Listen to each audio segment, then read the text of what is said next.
অনেকগুলো টেক্সট পেয়েছি অনেস্টলি, এবং সবার আলোচনা, সবার প্রশ্ন একটাই, রিয়াসাত ভাই, বাংলাদেশের বিশ্বকাপ কি শেষ পর্যন্ত খেলা হচ্ছে না? বাংলাদেশ কি বয়কট করবে? বাংলাদেশের বিশ্বকাপ খেলতে হলে কি ভারতেই যেতে হচ্ছে? ইন্ডিয়ান ক্রিকেট বোর্ড গতকালকে কিছু একটা নিয়ে পরিকল্পনা করেছে এবং সেই সংক্রান্ত নিউজ ক্রিকেট বিষয়ক পোর্টাল ক্রিক বাজে আমরা গতকাল মিডনাইটে দেখেছি। তারপরে এই নিউজটা ডেভেলপ হয়েছে এবং বিভিন্ন গণমাধ্যম সেটাকে ফলো আপ করেছে। তার প্রেক্ষিতে যা দাঁড়াচ্ছে, বাংলাদেশ কি তাহলে শেষ পর্যন্ত বিশ্বকাপ বয়কট করতে যাচ্ছে কিনা, এই নিয়েই আলোচনা। এবং আপনাদেরকে কিছু প্র্যাকটিক্যাল সিচুয়েশন দেখাচ্ছি, কিছু প্রশ্নের উত্তর যেগুলো নিয়ে কনফিউজড আপনারা, সেই প্রশ্নের উত্তরগুলো দূর করার চেষ্টা করছি। এবং যতটুকু আপনারা হতাশ হচ্ছেন, আলোচনার শুরুতেই বলছি, হতাশ হবার মতো এখন পর্যন্ত কোনো কিছু ঘটে নাই, এরকম কোনো ধরনের সিগন্যাল নেই। একটু এন্ডোর্স করে দিতেই চাই, অরিক্স ক্রিস্টাল ওয়াশের 2-in-1 ফর্মুলা আপনার কাপড়কে করবে ঝকঝকে পরিষ্কার। ইউজ করতে পারেন, এক্সপেরিয়েন্স করতে পারেন। যেই ডিসকাশনটা করছিলাম, কয়েকটা প্রশ্ন আমি একটু আপনাদেরকে করি এবং যেই প্রশ্নগুলো আপনাদের মাথায় ঘুরছে সেই প্রশ্নের উত্তর দেওয়ার চেষ্টা করব। দেখুন, প্রথম কথা যেটা, যে বাংলাদেশের নীতি নির্ধারণের সাথে যারা জড়িত, বাংলাদেশ ক্রিকেট বোর্ড এবং গভর্নমেন্টের যে সোর্সেস গুলো রয়েছে, এই দুই জায়গায় আমি কথা বলেছি, সকাল থেকে কথা বলেছি বলে এই কন্টেন্টটা, এই আলোচনাটা করতে দুপুর পর্যন্ত হয়ে গেল। দ্বিতীয় যে পয়েন্ট গুরুত্বপূর্ণ, ভারতে যারা গণমাধ্যমে কর্মরত রয়েছেন, আমাদের অনেক কলিগ রয়েছেন, তাদের সাথে আমি আমার মতো করে আলোচনা করার চেষ্টা করেছি, সেখান থেকে একটা পজিটিভ ভাইবস পেয়েছি। যে প্রশ্নগুলো দিয়ে এই আলোচনাটা করতে চাই, ডিসিশন হয়ে গেছে কিনা যে বাংলাদেশকে খেলতে হলে ভারতেই যেতে হবে? ভারতের ভেন্যু পরিবর্তিত হচ্ছে, মুম্বাইতে কোনো খেলা হবে না। কলকাতায় 3টা ম্যাচ হওয়ার কথা ছিল, সেই জায়গাগুলোতে কোনো খেলা হবে না। বাংলাদেশের ভেন্যু পরিবর্তিত হবে, কিন্তু ভারতের মাটিতেই নিরাপদ ভেন্যুতে বাংলাদেশকে গিয়ে খেলতে হবে, সেরকম একটা অফারের ব্যাপারে সিদ্ধান্ত হয়ে গেছে কিনা। প্রথম প্রশ্ন, গতকাল মিডনাইটে যে খবরটা বেরিয়েছে ক্রিক বাজে, তাতে যে ডিসকাশনটা হয়েছে, তাতে যেই ব্যাপারটাকে ফলো করে ছাপানোর চেষ্টা করা হয়েছে, তামিলনাড়ু এবং কেরালা ক্রিকেট অ্যাসোসিয়েশনের সাথে আইসিসি এবং বিসিসিআই এই দুটা পক্ষের আলোচনা হয়েছে। এই আলোচনাটা হয়েছে কবে? এই আলোচনাটা কিন্তু গতকাল হয় নাই, এই আলোচনাটা আজকেও হয় নাই। এই আলোচনাটা হয়েছে বাংলাদেশ তাদের দ্বিতীয় মেইলটা যেদিন পাঠালো, অর্থাৎ বৃহস্পতিবার দিবাগত রাতে বাংলাদেশ যখন তাদের সেকেন্ড ইমেইলটা পাঠিয়েছিল আইসিসির কাছে, ঠিক তখন এই দুই ক্রিকেট অ্যাসোসিয়েশনের সাথে, অথবা দ্বিতীয় মেইল পাঠানোর আগে, আমি আমার একটা কন্টেন্টে আপনাদের বলেছিলাম যে বাংলাদেশ ভেন্যু চেঞ্জের কথা বলেছে প্রথম মেইলে, কিন্তু কান্ট্রি পরিবর্তনের কথা তারা বলে নাই, এরকম একটা খবর রয়েছে। ঠিক তখন এই আলোচনাটা হয়েছিল তামিলনাড়ু এন্ড কেরালা ক্রিকেট অ্যাসোসিয়েশনের সাথে, are they ready to organize the matches of Bangladesh or not? This is one. So এখন পর্যন্ত ফাইনাল কোনো ডিসিশন হয় নাই that Bangladesh matches will be distributed between Kerala and Tamil Nadu, between particular to state, এবং সেগুলো shifted হয়ে যাবে কলকাতা এবং মুম্বাই থেকে। এই ডিসিশনটা এখন পর্যন্ত হয় নাই। গাড়ির এক্সপার্ট, জর্জ স্যাপ এবং মাইল্ড অন হ্যান্ডস টেকনোলজি সমৃদ্ধ অরিক্স ক্রিস্টাল ওয়াশ আপনার লন্ড্রি এক্সপার্ট। সেকেন্ড পয়েন্ট যেটা, যেই জায়গায় প্রশ্নগুলো আপনাদের আসছে, বাংলাদেশ খেলবে কিনা ভারতের মাটিতে যদি বিশ্বকাপ হয়। এটা আমি এক কথায় বলে দিতে চাই, এক কথায় বলে দিতে পারি, ভারতের মাটিতে যদি বিশ্বকাপ হয়, অনুষ্ঠিত হয়, তাহলে Bangladesh is not going to B the participant team of that world cup. এখন পর্যন্ত ডিসিশনটা তাই। থার্ড যে প্রশ্ন, আইসিসি কি সিদ্ধান্ত নিয়ে নিয়েছে? নো ভাই, এখন পর্যন্ত আইসিসি কোনো ধরনের সিদ্ধান্ত নেয় নাই। এবার আসি মূল আলোচনায়। গতকালকে আপনারা সবাই জানেন যে ভারত এবং তার একটা প্রতিপক্ষের সাথে, ইংল্যান্ড বা নিউজিল্যান্ডের সাথে, তারা ওয়ানডে সিরিজে মুখোমুখি হয়েছিল। নার্ভাস 90-তে বিরাট কোহলি আউট হয়ে গেছেন, রেকর্ড করেছেন। ভারত শেষ পর্যন্ত 300 রান টপকে সেই ম্যাচটা জিতেছিল।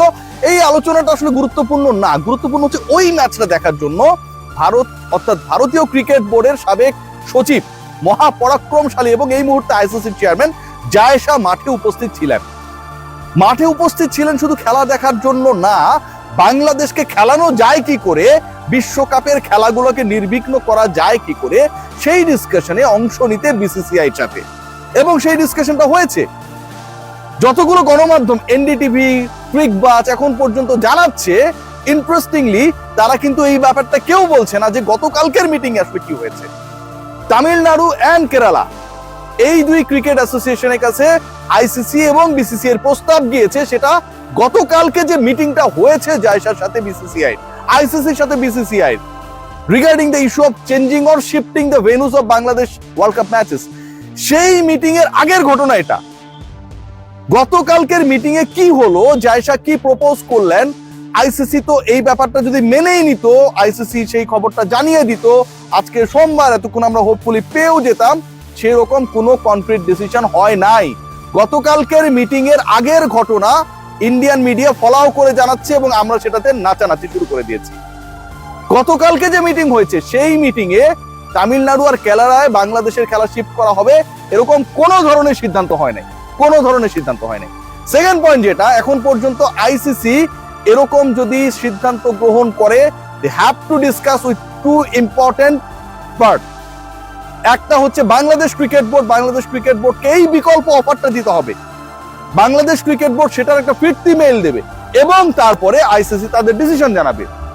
তার আগে একটা ঘটনা ঘটতে হবে এবং এটা যদি করতে না পারে তাহলে ওয়ার্ল্ড কাপের বাংলাদেশের ম্যাচে জোর করে খেলিয়ে দেওয়ার কোনো সুযোগ থাকছে না।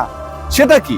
সেটা হচ্ছে আপনি এত বড় একটা ডিসিশন নেবেন, বাংলাদেশ খেলবে না, বাংলাদেশের পরিবর্তে আপনি অপর একটা দলকে নামিয়ে দেবেন, মানে খেলতে নামিয়ে দেবেন, 20তম দল হিসেবে খেলিয়ে দেবেন, কিন্তু আপনি ভাই এটা চাইলেই করতে পারবেন না। কেন পারবেন না? কারণ আইসিসির বোর্ড থেকে এটা অনুমোদন আসতে হবে। বাংলাদেশের কোয়াইট লজিক্যাল দাবির প্রেক্ষিতে আপনি কি অ্যাকশন নিচ্ছেন সেটা অনুমোদিত হতে হবে আইসিসি থেকে, যেখানটায় majority of the board members in favour of tigers. So ওই সুযোগটাও নাই। খেয়াল করে দেখবেন কেরালার যে ভেন্যুর কথা বলা হচ্ছে, লজিক্যালি চিন্তা করুন, সেই ভেন্যু তো এবারের বিশ্বকাপে ইভেন্ট আয়োজনের তালিকার মধ্যেই নেই। সেই ভেন্যুতে যদি আপনি লজিস্টিক্যাল সাপোর্ট দিয়ে বাংলাদেশের ম্যাচ আয়োজনের প্রস্তাব দিতে পারেন, তাহলে আপনি শ্রীলঙ্কার ডাম্বুলায় কেন এটা করতে পারবেন না? যেই ডাম্বুলা এখন পর্যন্ত ওয়ার্ল্ড কাপের ম্যাচ আয়োজনের তালিকাভুক্ত ভেন্যু না। আপনি যদি কেরালায় করতে পারেন, নতুন ভেন্যুতে আপনি আপনার সম্প্রচারকদের নিয়ে যেতে পারেন, আপনি ডাম্বুলায় কেন পারবেন না ভাই? ডাম্বুলায় তো আপনার লাইটসও রয়েছে, সেই সমস্যা তো আপনার নেই। আমরা কভার করেছিলাম সেখানটায় গিয়ে ম্যাচ।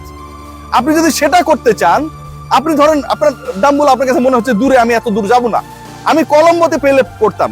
সিংহলি স্পোর্টস ক্লাব মাঠ তো ভাই ফাঁকা রয়েছে, খেলা তো হবে প্রেমাদাসায়। আপনি সিংহলি যে কেন, শ্রীলঙ্কার কলম্বোয় দুটা ভেন্যু রয়েছে, ঢাকার মিরপুর এবং ফতুল্লার মতো দূরত্বে। আপনি কেন তাহলে সেখানটায় করাবেন না? সেখানটায় তো ওয়ার্ল্ড কাপের কোনো ম্যাচ নাই। বাংলাদেশ যেহেতু ডে ম্যাচেস খেলবে কিছু, সেই ডে ম্যাচগুলো তো আপনি সিংহলি স্পোর্টস ক্লাব মাঠে খেলাতে পারতেন, সেটা কেন আপনি করছেন না? অনেকগুলো পয়েন্টস রয়েছে যারা এখনই নাচানাচি শুরু করে দিয়েছে এবং মোটামুটি ফ্রাস্ট্রেশনে ভুগছে যে ঠিক আছে, বাংলাদেশের ওয়ার্ল্ড কাপটা মনে খেলা হচ্ছে না, বাংলাদেশ মনে হয় যাচ্ছে না, কেরালা তামিলনাড়ুতে তাদেরকে অফার করা হবে, সেই সিদ্ধান্ত আইসিসি নিয়ে নিয়েছে এবং বাংলাদেশ এটা মানবে না, বয়কট করবে, শেষ পর্যন্ত বিশ্বকাপে আমরা বাংলাদেশকে দেখতে পাবো না। You guys are totally wrong. ICC had not taken any decision regarding shifting the matches of Bangladesh. Definitely shift হবে। এখন সেই শিফটিংটা কোথায় হবে? সেই শিফট হবে কি ভারতের মধ্যে, নাকি সেই শিফটিংটা হবে ভারতের বাইরে? এই ডিসিশনটা এখন পর্যন্ত হয়নি দেখে আমরা কোনো অফিসিয়াল অ্যানাউন্সমেন্ট পাই নাই। সো আমার কাছে মনে হয় হতাশ হওয়ার কোনো কারণ নাই। কেরালার যে ভেন্যুর কথা বলা হচ্ছে, তামিলনাড়ু চেন্নাইয়ের কথা বলা হচ্ছে, কেরালার ইন্টারেস্টিং পার্ট যেটা, ওই ভেন্যু তো আইসিসি তালিকাভুক্তই না। ভারতের মধ্যে তালিকার বাইরে থাকা ভেন্যুতে আপনি যদি লজিস্টিক্যাল সাপোর্ট দিয়ে বাংলাদেশে খেলা আয়োজন করতে পারেন, শ্রীলঙ্কার কলম্বোতে দুইটা ভেন্যু, একটা ভেন্যুতে আপনার আইসিসি বিশ্বকাপ হবে প্রেমাদাসায়, সিংহলি স্পোর্টস ক্লাব মাঠে আপনি বাংলাদেশে খেলা দিতে সমস্যাটা কোথায়? আপনি ডাম্বুলায় নিয়ে যেতে সমস্যাটা কোথায়? কেরালায় যদি নিতে পারেন। So many logics behind our arguments এবং Bangladesh cricket board still they can be hopeful regarding their demand. সবাই ভালো থাকবেন, টেক গ্রেট কেয়ার।